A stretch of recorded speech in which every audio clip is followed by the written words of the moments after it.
You Can Become a Hero by Orphan Account, Audio 3. Episode 3, Chapter 2, Words of Hatred. It felt wrong to be walking around such a heavily populated area, but the thought was dismissed easily. Dabi's hands ached from the heavy metal brackets around his wrists and ankles. They've been on for nearly 24 hours, and they were tiring to say the least. His fingers twitched, trying to dig into his empty pockets in desperation for a cigar. They were taken away from him a while ago. It was foolish to try and look. He tried to keep his gaze wandering as he walked in a straight line towards the destination. All there was to see was people lingering gazes of fascination, horror, or disgust over the wounds marring his skin and the sickening way his skin seemed to be peeling back from his flesh, only being held by staples. He tried to drown out the words being thrown his way. It didn't seem like Hawks noticed the whispers. His stupid smile wide on his face. "What are we doing here?" Dabi asked reluctantly, ducking his head a little to bow his stitched face out of sight of the civilians. "All heroes have to start somewhere," Hawks hummed, gesturing broadly to the busy city. "Since I have my boss doesn't want to see me right now. I will be back soon, though." Something about his tone said the opposite, especially with the way his smile began to fade. It was obvious Hawks would have repercussions from his actions, especially since that action was releasing one of the most dangerous villains in the entire country. One of the drawbacks for saving the villain was a pay cut. He had mentioned it before, but Dabi didn't realize how bad it was until later that morning. Hawks was scuffling through Detziode, a sigh exiting his mouth as he tried to calculate how he was going to get the bills resolved. He made a passing comment of how his apartment had yet to grow on him, and the way he had moved about the space was cautiously, not used to his wings going through the narrow doorways and relatively small rooms. His pay cut had left him to leave his apartment and then have to deal with being out of the work for a while. Either way, Hawks didn't seem to be in a good position. A pang of guilt crossed Dabi's features when Hawks's credit card was declined that morning for a $4 cup of coffee. A brief look of disappointment across his features, but he continued to apologize to the worker. Though the woman at the counter insisted to give him one on the house, Hawks refused, thanking her for her generosity. "What will I do when you are working? Under the constant watch of your sidekicks or something?" Dabi grunted, shoving his hands into his pockets. He wore his old villain coat along with his new clothes. Dabi had made a passing comment about how he would buy him a new hero coat when he had the money. Dabi didn't want him to.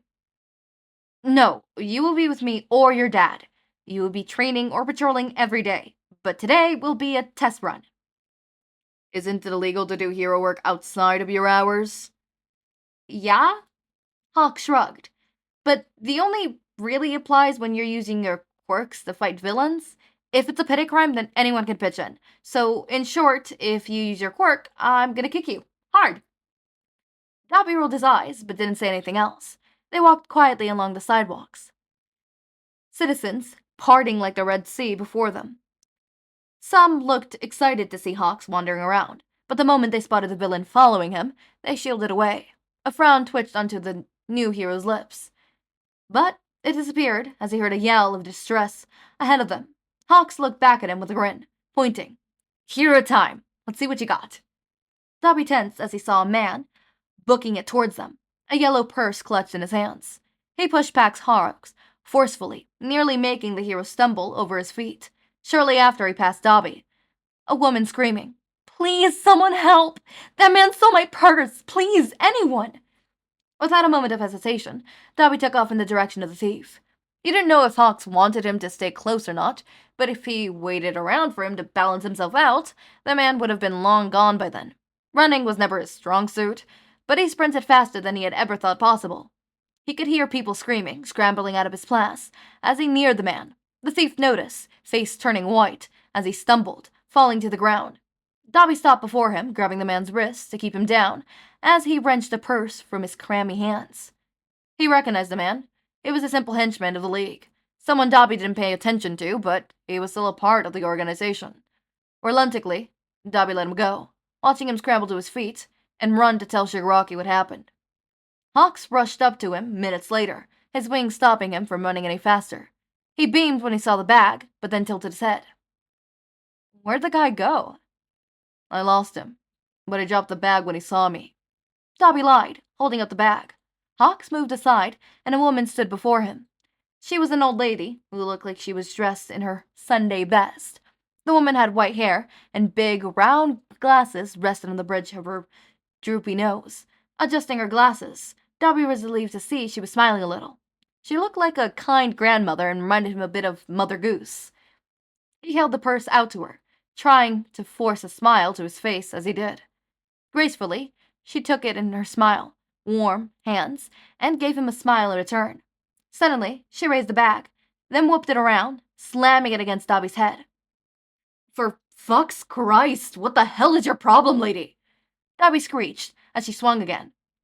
Dabi, don't swear, Hawks pleaded, trying to stop the woman's assault. However, the villain wasn't amused as he kept getting battered. Do you carry bricks in that bag?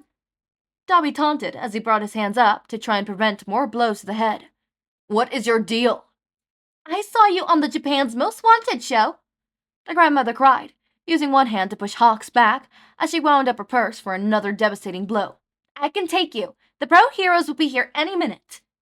She slammed the bag into Dabi once more, before blue flames began to erupt from his body, coating his hands, and little bits around his sides. Hawk's eyes widened. Ma'am, please, he was just trying to help. Taking Dabi's hand, Hawks brushed Dabi away from the danger, tensing as his hands began to heat up. It felt like it was burning. He ducked into an alley, with the hero, then turned to face the angered man. Hey, it's alright. She seriously tried to fucking beat me for helping her. Dabi roared, a section of his hair crackling under blue flames, but it kept the black locks intact. Hawks leaned forward, wrapping Dabi in a tight hug, if only to hold him a little so the lady had enough time to run away. Besides, Hawks was very lightweight. If anything, he wouldn't be much use unless he had the assistance of his quirk. Quietly, Hawks hummed under his breath, rocking back and forth. Dabi swayed with him, muttering curses that slowly fell silent. In less than 2 minutes, Dabi had his head bowed, his forehead nearly glazing the top of Hawks' head. The pro hero smiled, feeling the once tensed, burning body soften out to what remained him of a warm kitten. He couldn't understand the comfort it brought. Whenever Hawks found someone who was panicking, he simply put them into a hug and rocked them until they managed to calm down. It had to be something ingrained from childhood, a child being held close by a mother. The soothing rocks never ceased to work, even relaxing Hawks himself in the situation. Better? I guess. Dabi mumbled as Hawks smiled, allowing Dabi to continue their sway on his own, barely even realizing it as he did. Maybe we should get you your hero costume first, Hawks offered. I guess wearing your old coat wasn't a good idea after all. And what? Dabi huffed. Cover my face with some shitty mask I can't breathe out of? You don't need a mask. I don't have a mask. Hero costumes are whatever you want them to be. Hawks pulled away to look into Dabi's eyes, tilting his head to look at him through his dark hair. It was only when he was so close that he could see each strand was singed at the tips, rough, yet held steady, and the bedhead style he kept it at. He could smell smoke rolling off him, but no trace of the cigarette smell that covered him like cologne nearly every day they were partners. Like they won't see me as a villain with this mug. Dabi grunted, pushing away from the hero, uncomfortable from the blinking stare he was being given. Hawks shrugged, digging his hands in his pockets. Yeah, well, some people can be stupid sometimes. You just gotta show there is more than just looks to heroism. People are terrible. That's why I wasn't a hero. They decided to call it a day soon after. Hawk stopped to make a phone call before they headed to the apartment again, probably to the agency. Dabi waited in a nearby alley, not feeling comfortable being out in the streets after that woman attempted to maim him. Who knows what some uninformed hero would do if they spot him strolling around the streets? He'd likely be sent back to jail, being unable to convince the masses that he had done nothing wrong. Well, aside from letting the thief go. Maybe that would be a clear message to Shigaraki that he'll be back, sooner or later. He'll be appearing at that raggedy bar, ready to spill all he learned about their side. Or not. Loyalty was an important thing to have. Something it seemed Hawks and him lacked. Hawks was being true to heroes. Did help the villain get out of jail with his little get out of jail free card, also known as giving up a lot of respect others had for him. And then there was Dabi, who had never related to villains too much. The majority of his ode crowd were freaks, psychopaths, that wanted to avoid at all cost.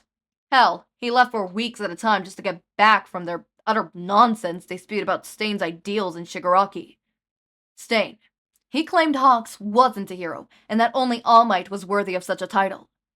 Did it make you a hero to do stupid things for the greater good, even if those mistakes led to catastrophe? Well, it looked like that would be clear when the day comes.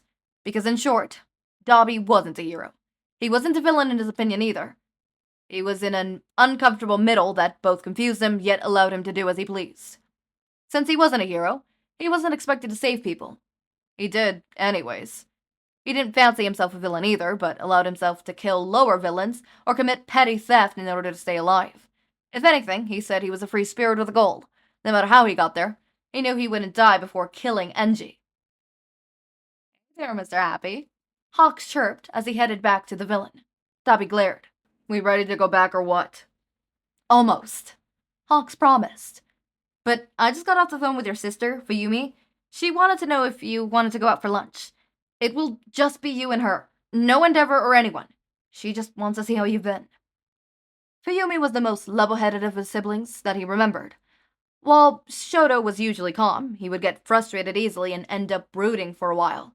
Natsu, on the other hand, was very outspoken and honest, which was something Dabi didn't want to handle right now. It had been years since he saw Fuyumi. He could have seen her yesterday, but he was certain if he went with Endeavor that day, he'd end up burning the mansion down. He couldn't deny that he wanted to see his siblings again, even if he wasn't quite ready to talk to his mother. As though he thought it through, a single thought crossed his mind. The last sentence he said to his sister before he ran away was of hatred. Perhaps he truly began going to the wrong path, when he dared to utter the words, I hate you. At the time, he was very angry, but it wasn't excusable in any form. He shouldn't have told his sister, the one who tried so hard to keep their family together after their mother was sent away, that he hated her. The walls of the estate felt like they were closing in on him. The bruises on his little brother's arms became more frequent. It infuriated him how that if he ever went near Shoto, he tensed as if he were the one causing all the pain he was feeling. Maybe he did. He wasn't strong enough to take the burden of the damage, so he might as well have been the one inflicting it. I can't be here anymore, he had whispered, shaking in rage before his sister, who was begging him to see reason. I can't. Every day it gets worse. I am just like him. I look just fucking like him. I have to get out of this fucking house. I hate Dad. I hate that I can't do anything. Toya, calm yourself. You need to relax. Fuyumi called over the roaring flames engulfing Toya's body. His flesh burned, but it wasn't anything he wasn't used to. He barely could hear her voice over the crackling of the floorboards beneath him. However, he could see her reaching for him, trying to pull him into a warm embrace. He moved away with a sudden jolt, eyes widening in fear of searing her pale, perfect skin. Get the hell away from me! I hate you! A lump formed in Dabi's throat as he shifted. Hawks noticed the change and gave Dabi a smile. If you don't want to, that's fine. In fact, I can call her back and you can speak to her. No. Dabi swallowed down and shook his head. I want to go back. A sigh left Hawks, but he nodded his head. Move at your own place. But just in case you weren't up for it, she did want to let you know some things. Do you want to hear it? Yeah, whatever makes you move faster. Hawks laughed at that. She wanted to tell you that she loved you, and that Shoto and Natsu have been waiting to see you again. She misses you. Dabi shrugged, turning away from the hero, a weird feeling forming in his gut as he began to head back. Is this what it felt like to be missed? Okay, I am digging this series so far. This series is I'm digging it. It's really cool. I'm really into it. It is really like, ooh, I'm really digging it. I don't know about you guys, but I am digging it, like really digging it. I really like it so far. I always like hot wings, so I'm really excited on where this is gonna go. Clearly Dabi has been changed a little bit personality wise. I do not mind, it's still Dabi-esque. Obviously the OG Dabi would not give a shit about anything and anything or anyone other than his goal of killing Endeavor, which is kind of tragic if you think about it. As I've mentioned before, I think I've mentioned in a video. I don't know if I mentioned before in a video, but I've mentioned a lot of this. Dabi and Shoto are opposite of each other. They're the same coin, but flipped. Obviously, Dabi is free physically, but mentally he's still stuck. He's still back in that house. Everything he does, everything he breathes, every action he takes, it is with Endeavor in mind. So tell me, does that truly seem like it is free? Does he truly seem like he is free? If he is consumed by rage, so consumed, to the point where he does not care about anyone's well-being or his own, other than the fact that he gets to get revenge on Endeavor. That Endeavor feels pain like he had felt. Tell me, does that sound freeing? To be so drowned by rage and by the thought of revenge.